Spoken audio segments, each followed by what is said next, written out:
දකුණු ලකේ ගාලුපුරවරයේ ඉතා දීප්තිමත් බෞද්ධ පාසලක් වන සංගමිතා බාලිකා විද්‍යාලයේ වික්ටෝරියා ප්‍රාන්තයේ ආදී සිසුවියන්ගේ සංගමය මගින් ජූනි මාස 15 වෙනි ඉරුදින කීස්පරෝ ධම්මසරණ විහාරස්ථානයේ සංවිධානය කර ඇති දානමය පින්කම ගැන කතා බහ කරන්න අද මා සමග එකතු වෙනවා හිමානි ෆර්නෑන්ඩෝ, මනිෂා ලියනගේ සමග පියුමි බඩුවෙල. අයිබෝවන්. හිමානි, මං හිතන්නේ බොහොම උනන්දුවෙන් උද්‍යෝගයෙන් මේ සංගමිත්තාවේ ආදිශීෂ සංගමයක් ගොඩනගන්න ඔබ වෙහෙස වෙච්ච සමාජිකාවක්. ඇයි මේ වගේ එකක් කරන්න පටන් ගත්තේ? මුලින්ම මම channel 31 ආයතනයට බොහොමත් ස්තුති කරනවා අපිට මේ ආරාධනාව දුන්නට. සුගීතක්කවාට අප පාසලේ වැඩ කටයුතු වලට සම්බන්ධ වෙලා මේ වගේ දෙයක් කරන්න chance එක ලබා දුන්නට. ඊළඟට මම කතා කරන්න මගේ පාසල ගැන.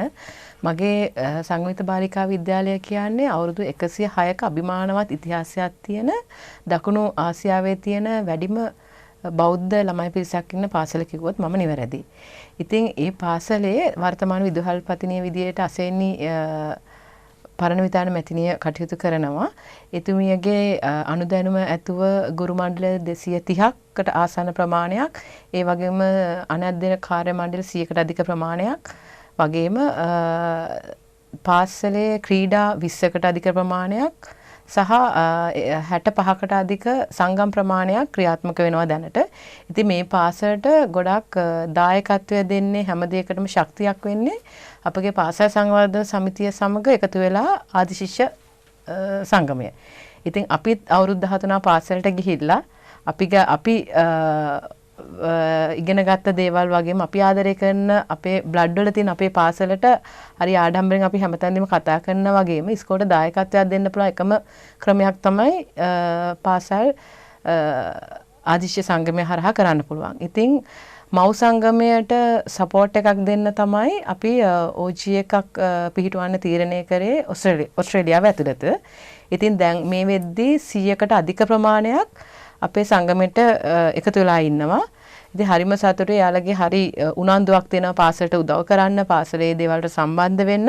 හරි ආඩම්බරෙන් ඒගොල්ලෝ හැම දෙයකටම එකතු වෙනවා. ඉතින් මේක තමයි පළවෙනි හේතුව මේ වගේ රටකදී අපේ රටෙන් දුර බැහැර ඉඳගෙන වැඩ කටයුතු කරද්දී අපි හිතුවේ මේ වගේ දෙයක් කරනවා නම් ඉස්සෙල්ලම හොඳයි කියලා. ඇත්තරම හිමානි මටත් අවස්ථාවක් ලැබුණා නේද පළවෙනිම සංගමය විවෘත කරන එකට. මං හිතන්නේ එන්න අවස්ථාව ලැබුණා. මමත් ආදි සංගමිත්තාවියක් හැටියට ඉතාමත් ආඩම්බර වෙනවා ඔබගේ ඒ කාර්යභාර වැඩ ගොඩක් කරා එදා දවසේ.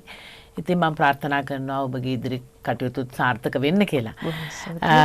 පියුමි, ඉතින් මං හිතන්නේ ලබන මාසේ ජූනි මාසේ 15 වෙනිදා ඔබ ඉතාමත් උතුම් කාර්යයකට අත ගහලා තියෙනවා මේ සංගමේ. අපිට පොඩ්ඩක් ඒක මතක් කරන්න. ඔව්, ඇත්තටම අපේ පළවෙනි සුහද හම්බුවෙන් පස්සේ අපේ කමිටු සමාජිකාවන්ගේ සහ නිකුත් සියලුම ආදිශිෂ්‍යාවන්ගේ අදහස උනේ අපි මොනවා හරි ඊළඟට කරන වැඩසටහනක් අපි ආගමික දෙයකට සම්බන්ධ වෙලා කරන්න ඕන කියලා. ඉතින් එතෙන්දී අපි හිතුවා දානමය පින්කමක් කරන්න. මොකද අපේ පාසලෙන් අපිට ලැබිලා තියෙන ආభాෂයත් එක්ක අපි ආගමික වතාවත් වලට මුල් තැන දීලා තමයි හැමදේම කරන්නේ. ඉතින් එතෙන්දී අපි හිතුවා දානමය පින්කමක් සංවිධානය කරොත් හොඳයි කියලා. ඉතින් අපි ඒකට තෝරගත්තා ධම්මසරණ විහාරය කීස්පරෝ පිහිටලා තියෙන. මොකද හේතුව අපි හිතුවා අපේ විසිරලා සිටින සියලුම සමාජිකාවන්ට එතන පහසු වෙයි කියලා සම්බන්ධ වෙන්න.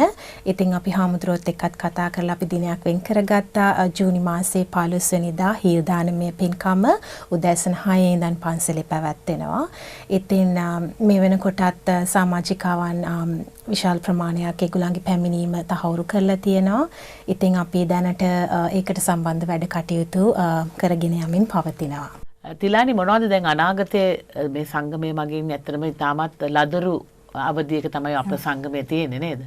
ඉතින් මේක ගොඩක් දියුණු කරලා ගන්න එක මම හිතන්නේ සමාජික ශිෂ්‍යාවන්ගේ තියෙන වගකීමක්.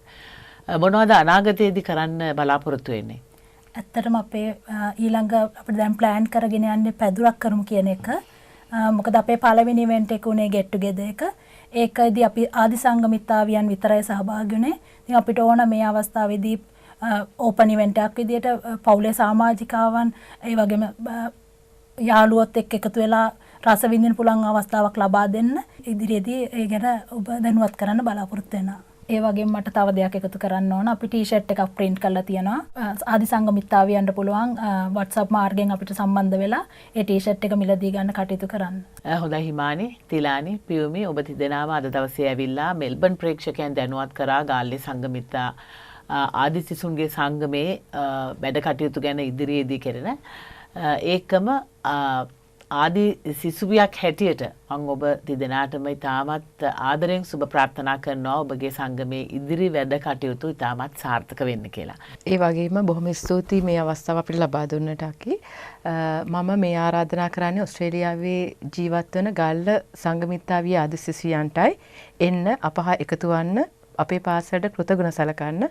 ඔයාලා තමයි අපේ ශක්තිය. Thank you.